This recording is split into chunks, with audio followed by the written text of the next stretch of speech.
Baik, bismillahirrahmanirrahim. Assalamualaikum warahmatullahi wabarakatuh. Yang kami hormati Bapak Catur Nugroho selaku dosen pembimbing mata kuliah ICT Literasi. Baik, di sini kami akan mempresentasikan hasil proyek kami dengan judul Mengembangkan Pola Pikir di Era Digitalisasi, yang disusun oleh Saudara Agis Nuryanto, Arsela Libana, Deli Rifatul Jannah, Hafiz Salis Majid, dan Wisnu Bayu Aji. Baik, untuk slide yang pertama ada pengertian digitalisasi. Secara etimologis, kata digital merupakan sebuah kata yang berasal dari bahasa Yunani, yaitu digitus yang artinya jari jemari tangan atau kaki manusia yang berjumlah 10. Nilai 10 yang terdiri dari dua radiks, yaitu 1 dan 0, menjadi asal mula penggunaan istilah digital dalam sistem bilangan biner. Secara istilah, pengertian digitalisasi adalah bentuk perubahan dari teknologi mekanik dan elektronik analog ke teknologi digital. Digitalisasi ini sudah terjadi sejak tahun 1980 dan masih berlanjut hingga saat ini. Baik, adapun manfaat teknologi bagi kehidupan manusia. Yang pertama, manfaat teknologi di bidang informasi dan komunikasi, yaitu dapat berkomunikasi dengan orang lain tanpa batasan jarak, mudahnya mendapatkan informasi dan terciptanya media sosial. Kemudian yang kedua, manfaat teknologi di bidang ekonomi, yaitu terciptanya mesin yang mampu memproduksi barang dengan lebih banyak, cepat, presisi, dan mudah. Kemudian dapat membuat pengiriman barang jarak jauh dilakukan dalam waktu yang cepat dengan bantuan alat transportasi yang semakin canggih. Dan yang terakhir adalah terciptanya transaksi non-tunai yang dapat memudahkan seseorang dalam bertransaksi. Baik, untuk penjelasan selanjutnya akan dijelaskan oleh rekan saya, Delia Rifatul Jannah. Assalamualaikum warahmatullahi wabarakatuh. Perkenalkan, nama saya Delia Repetul Jannah. Saya salah satu anggota dari kelompok A. Di sini saya akan melanjutkan presentasi dari hasil tugas kami yang sebelumnya dibawakan oleh rekan saya, yaitu poin ketiga, manfaat teknologi di bidang kesehatan.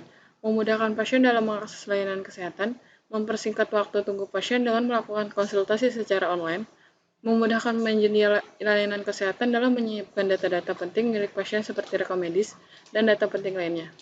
Membantu dokter dalam melakukan monitoring kondisi pasien secara online. Poin keempat, manfaat teknologi di bidang konstruksi.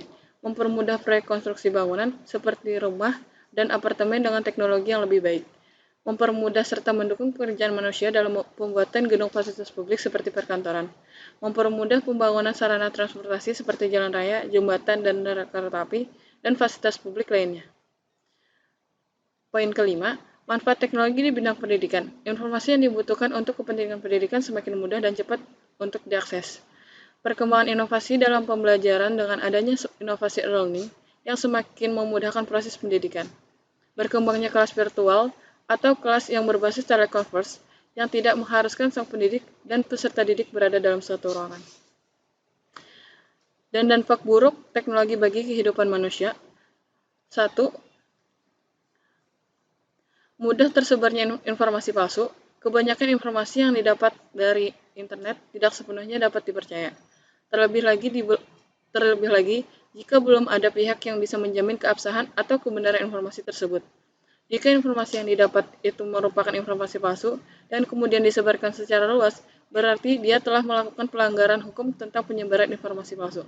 Sekian dari saya, yang selanjutnya akan dibacakan oleh rekan saya.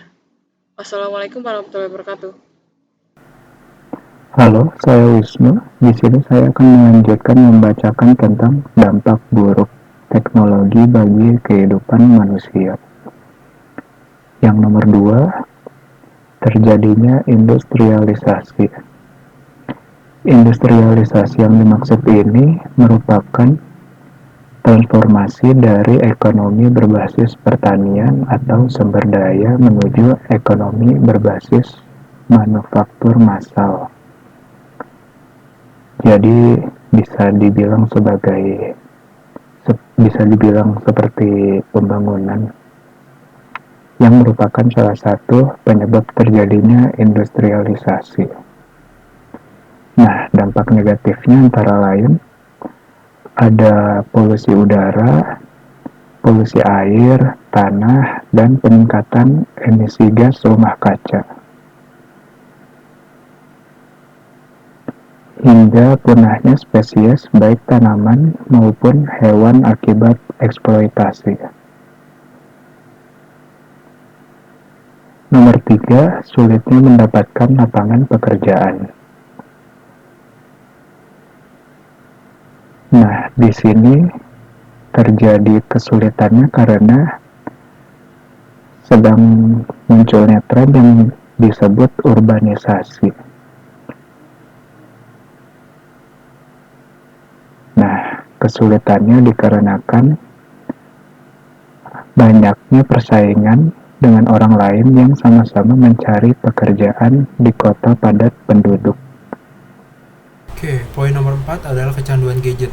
Jika penggunaan layanan internet tidak terkontrol dan dilakukan secara terus-menerus, maka akan timbul masalah serius yang dapat mengganggu kesehatan seseorang.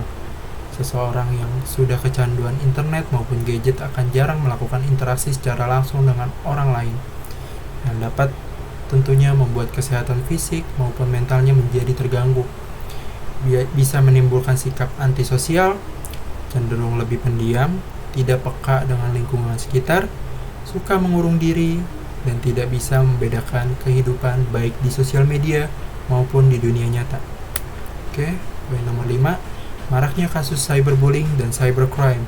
Contoh kejahatan yang bisa timbul di dunia maya adalah kasus pelecehan secara verbal, kasus cyberbullying, kasus penjualan barang ilegal, dan kasus pencurian data rahasia milik pribadi, instansi swasta maupun data rahasia milik pemerintah, seperti pada kasus di tahun 2022 di mana hacker bernama Bjorka yang mengambil jutaan data milik masyarakat di Indonesia.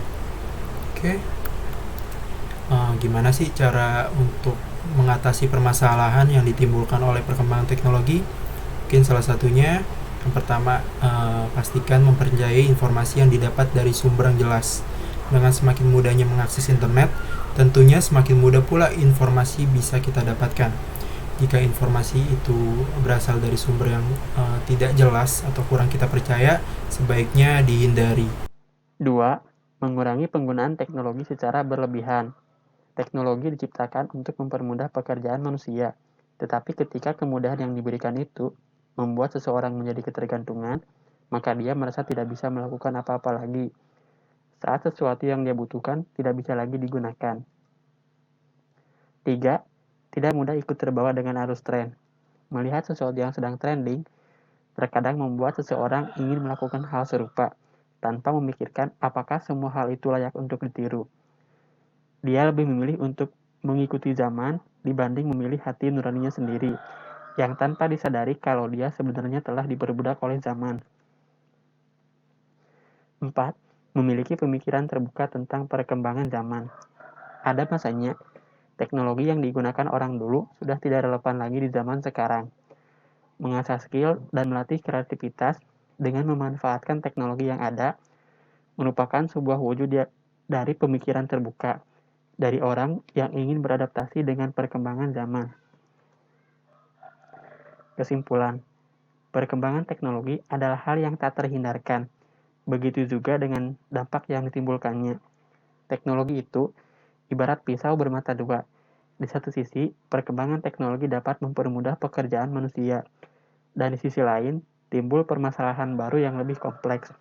Dengan memperluas wawasan tentang dampak yang ditimbulkan oleh teknologi, diharapkan tidak hanya dapat menghindari dampak negatif dari teknologi itu sendiri, tapi juga bisa menggunakan manfaatnya supaya dapat beradaptasi di kehidupan zaman modern.